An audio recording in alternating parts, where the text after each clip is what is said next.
All right, you've got a makeup test on Central America and the Caribbean, and we are going to get you ready. We're about to power through everything you need to know, and trust me, we'll turn all these facts into a story that actually makes sense. You've totally got this. So yeah, you're staring down this test. Don't even sweat it.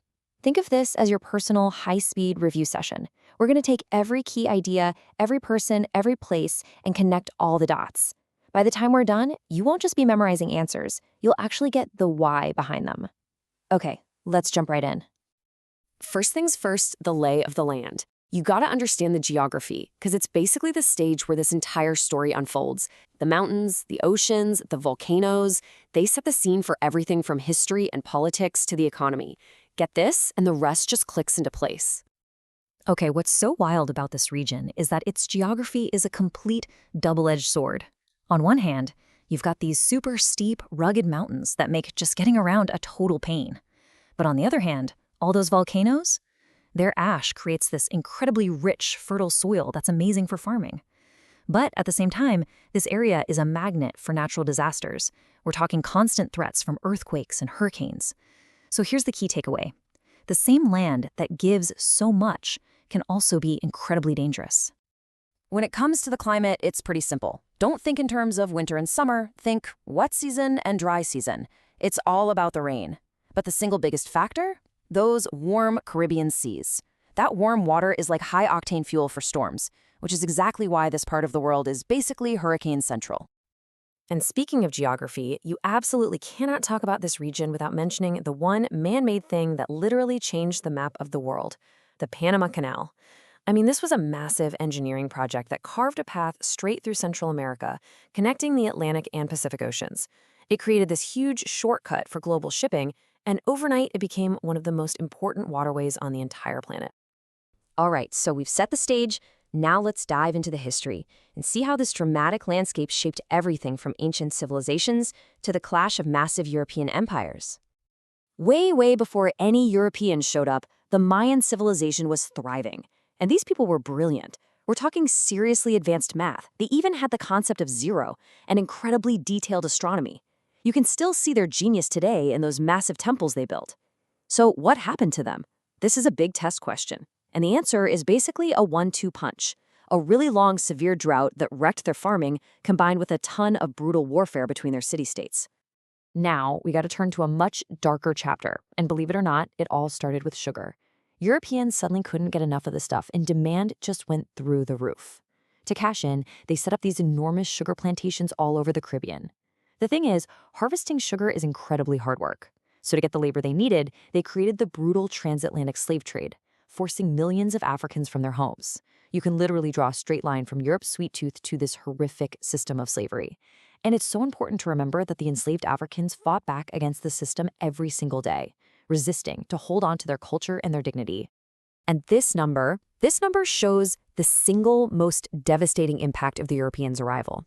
See, it wasn't war that wiped out most of the native population. It was germs, diseases like smallpox and the flu that the indigenous people had absolutely no immunity to. In some places, a staggering 90% of the population died. It was a catastrophe caused by an invisible enemy. For hundreds of years, Spain was the big power in the region, controlling Cuba and a lot more. But, empires don't last forever. Spain got tangled up in all these expensive wars back in Europe, which just drained their money and their military. As their grip on the colonies started to slip, it created a power vacuum. And other countries, especially the up-and-coming United States, were more than happy to step in and fill that void. And that power vacuum leads us straight into the modern era. With Spain out of the picture, the 20th century just explodes with new conflicts, new world powers getting involved, and big new ideas that are going to completely change the game for this entire region. Okay, hit pause. Here is a term you are almost guaranteed to see on your test: the Monroe Doctrine. What was its main goal? It sounds kind of formal and complicated, but the idea behind it is actually super simple. Here it is in a nutshell. The Monroe Doctrine was basically the United States drawing a giant line in the sand around North and South America and telling the rest of the world, this is our neighborhood. It was a direct message to all the European powers saying, stay out, no more colonies, no more meddling. The U.S. was making it crystal clear that it planned to be the dominant power in the Western Hemisphere. So why did the U.S. care so much? Well, it really boils down to three things. First, just look at a map. This region is right on America's doorstep. Second, it was all about strategic control. Other countries wanted to set up naval bases there to control the shipping lanes.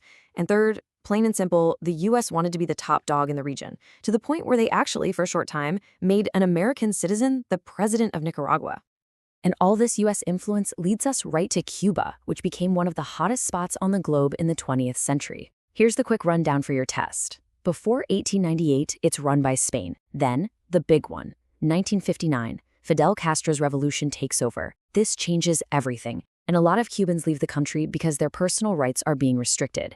And then, just a couple of years later, in 1962, the world almost ends during the Cuban Missile Crisis. So, what was the biggest change after the revolution?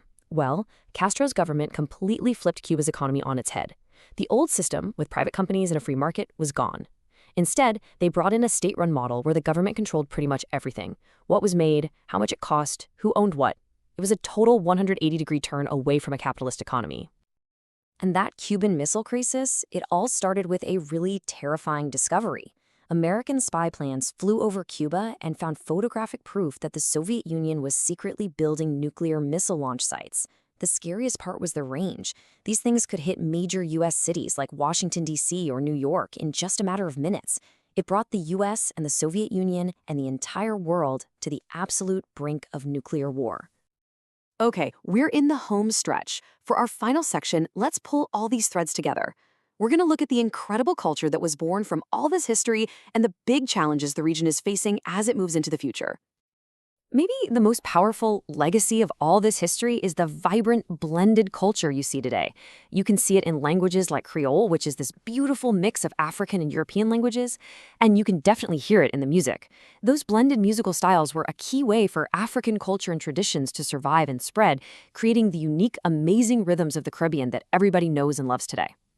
Now, if we look at the economy today, it's a mix of big opportunities and serious limitations. That perfect, postcard-worthy weather makes tourism the #1 moneymaker for most islands. Farming is still a thing, but it's held back by the small islands and that thin soil we talked about at the beginning. Because of that, the islands have to rely a lot on importing goods that they need every day. And looking ahead, the region has some major challenges on the horizon, and notice how a lot of them connect right back to the geography we started with. Fresh water is a big problem because the rivers on the islands are so short. The beautiful coral reefs that protect the coastlines are disappearing, which leads to more erosion. And of course, every single year, there's the threat of those powerful hurricanes causing massive damage to homes, farms, and roads. Okay, everybody lean in. If you remember only one slide from this whole thing, make it this one. This is your ultimate cheat sheet for the test. If you see a question about the economy, just remember the story. It went from sugar to tourism. If it's about geography, think double-edged sword. Fertile soil meets natural disasters. For politics, it's all about that long history of foreign influence, first Spain, then the US. And if it's about culture, it's that amazing blend of African and European roots. Got it? Lock this slide in your brain. So, there you have it. You've got the answers. You know what happened, and you're ready to ace this test. But to really understand this place, we have to ask one last, much bigger question. How does this incredible, turbulent history, this whole story of empires, revolutions, and just pure survival, continue to shape everything about this region's future? Its economy, its politics, its identity? That is the real story here. Now go crush that test. You're ready.